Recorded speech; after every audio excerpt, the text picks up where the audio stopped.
ശിഹാബ് തങ്ങളുടെ അസാധാരണമായ അനന്യസാധാരണമായ ഖൽബുകളെ ഉരുക്കുന്ന ഒരു പ്രത്യേക പ്രാർത്ഥനയ്ക്ക് സാക്ഷ്യം വഹിക്കാൻ ഭാഗ്യമുണ്ടായിക്കൊണ്ടാണ് പ്രിയപ്പെട്ടവരെ കാലത്തിന്റെ ഈ അസുലഭമായ മുഹൂർത്തത്തിൽ നമ്മൾ ഈ സമ്മേളിച്ചിട്ടുള്ളത്. നമ്മളെത്ര ഭാഗ്യം ചെയ്തവർ, നമ്മളെത്ര പുണ്യം ചെയ്തവർ, ഈ കൂട്ടമെത്ര ഭാഗ്യം, ഈ സന്ദർഭം എത്ര ധന്യം. ഉന്നതമായ ആ പ്രാർത്ഥന ഒരിക്കലൊരു പാതിരാവിലെ കടപ്പുറത്ത് ഈ പരിപാടിയുടെ സമാപനത്തിൽ അഭിവന്ദനായ സയ്യിദ് മുഹമ്മദ് അലി ശിഹാബ് തങ്ങൾ, നമ്മുടെ അഭിവന്ദ്യ നായകൻ, പ്രാർത്ഥിച്ചത് ഈ വിനീതൻ ഓർക്കുന്നു. വീണ്ടും ഈ പരിപാടി നടക്കാൻ അള്ളാഹുവിനോട് അന്ന് നടത്തിയ പ്രാർത്ഥനയുടെ ഉത്തരമിതാ. ഈ തടിച്ചുകൂടിയ സദസ്സ് അള്ളാഹു അവർക്ക് ദീർഘായുസ്സും ആയുരാരോഗ്യവും പ്രദാനം ചെയ്യുമാറാകട്ടെ. ഇത് നമ്മുടെ ദുആയാണ്, ഇത് നമ്മുടെ മോഹമാണ്, ഇത് നമ്മുടെ എന്നത്തെയും അഭിലാഷമാണ്. ദീർഘകാലം നമുക്കിടയിൽ പ്രകാശം പരത്താൻ, ദീർഘകാലം നമുക്ക് ആലംബമായിരിക്കാൻ, ദീർഘകാലം നമുക്ക് പിന്നാലെ ചെന്ന് അണിചേർന്ന് നിൽക്കാൻ, ദീർഘകാലം ഒരത്താണിയുടെ പിന്നാലെ ചുമടുമായിട്ട് ചെന്ന് നിൽക്കാൻ അല്ലാഹുവേ നേതൃത്വത്തിന്, ഞങ്ങളുടെ മഹാനേതൃത്വത്തിന് ദീർഘായുസ്സും ആയുരാരോഗ്യവും പ്രദാനം ചെയ്യണമേ. അതുകൊണ്ട് ദുആ, ഒരു ദുആക്കാണ് ആമീൻ ചൊല്ലേണ്ടത്.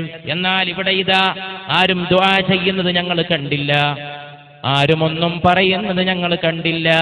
അങ്ങ് ഒറ്റക്ക് മിമ്പറിൽ കയറി, അങ്ങ് ഒറ്റക്ക് ആമീൻ ചൊല്ലി, സമഅനാ മിങ്കൽ യൗമ ശൈഅൻ മാ കുന്നാ നസ്മഉ, ഇത്രയും കാലം കേൾക്കാത്ത ഒന്ന് കേട്ടല്ലോ മുസ്തഫ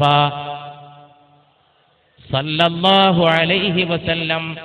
ഇപ്പൊ സലാത്തിന് വല്ല വീര്യത്തിന് കുറവുണ്ടെങ്കിൽ ഈ സംഭവം കഴിയുമ്പോൾ അതിന്റെ വീര്യം വർദ്ധിക്കുന്നുള്ള കാര്യത്തിൽ എനിക്ക് യാതൊരു സംശയവുമില്ല. ഇപ്പൊ പറഞ്ഞുകൊണ്ടിരിക്കുന്ന ഈ സംഭവത്തിന്റെ വിവരണം കഴിയുമ്പോ കാല അവിടുന്ന് പറഞ്ഞു, ഇന്ന ജിബ്രീല അറളലി, ജിബ്രീലാണ് എന്നെ കൂട്ടിക്കൊണ്ടുപോയത്, ജിബ്രീലാണ് എന്നെ മിമ്പറിൽ കയറ്റിയത്. ഇന്നും മദീനയിലെ മസ്ജിദിലൂടെ നടന്നു പോകുമ്പോ, അത്ഭുതങ്ങൾ കണ്ടു നീങ്ങുമ്പോ, ലോകത്തിലെ ഇന്ന് നിലനിൽക്കുന്ന അപൂർവം മനോഹരമായ കെട്ടിടങ്ങളിൽ ഒന്നാണ് മദീനയിലെ മസ്ജിദുൻ നബവി. ഉന്നതമായ സംവിധാനമാണ്. 7 കിലോമീറ്ററിനപ്പുറത്താണ് മസ്ജിദിലേക്ക് എയർ കണ്ടീഷൻ പ്രദാനം ചെയ്യുന്ന സെന്റർ പ്രവർത്തിച്ചു കൊണ്ടിരിക്കുന്നത്. 5000 വാഹനങ്ങൾക്ക് പാർക്ക് ചെയ്യാവുന്ന സൗകര്യമാണ്. നാളെ ഖിയാമത്തിന്റെ സമയത്ത് ദജ്ജാൽ വന്നുകൊണ്ട് ലോകത്ത് കുഴപ്പം വിതക്കുമ്പോൾ അവൻ എന്റെ മദീനയുടെ ഹറമിന്റെ അതിർത്തിയിലും എത്തുമെന്ന് മുസ്തഫ മുഹമ്മദ് സല്ലല്ലാഹു അലൈഹി വസല്ലം. അങ്ങനെ മദീനയിലെ മസ്ജിദിന്റെ മുമ്പിൽ വന്നുകൊണ്ട് ദജ്ജാൽ എന്റെ ഈ മസ്ജിദിനെ നോക്കിക്കൊണ്ട് ചോദിക്കും, ആരുടേതാണ് ഈ വെള്ളക്കൊട്ടാരം, ആരുടേതാണ് ഈ വെള്ളക്കൊട്ടാരമെന്ന് ദജ്ജാൽ ഈ മസ്ജിദിനെ നോക്കിക്കൊണ്ട് ചോദിക്കുമെന്ന് പരിശുദ്ധ റസൂൽ സല്ലല്ലാഹു അലൈഹി വസല്ലം. 1500 കൊല്ലങ്ങൾക്ക് മുമ്പ് ഈ തപ്പനയുടെ ഓല കൊണ്ട് കെട്ടിയ, ഈ തപ്പനയുടെ വെറും അതിന്റെ തണ്ട് തൂണാക്കി നിർത്തിയ, കെട്ടിമേഞ്ഞ ഒരു മസ്ജിദിൽ ഇരുന്നു കൊണ്ടാണ് 1500 കൊല്ലത്തിനു മുമ്പത്തേക്ക് നോക്കാനും എല്ലാ ദിക്കിലേക്ക് കാണാനും ഒരു കണ്ണ് അല്ലാഹു നൽകിയ അവന്റെ വിശുദ്ധ റസൂൽ സംസാരിച്ചത് സല്ലല്ലാഹു അലൈഹി വസല്ലം. അവിടുത്തെ സത്യസന്ധതയ്ക്ക് എത്രമാത്രം ദൃഷ്ടാന്തങ്ങളാണ്, അവിടുത്തെ സത്യവൽക്കരണത്തിന് എത്രമാത്രം പ്രമാണങ്ങളാണ്.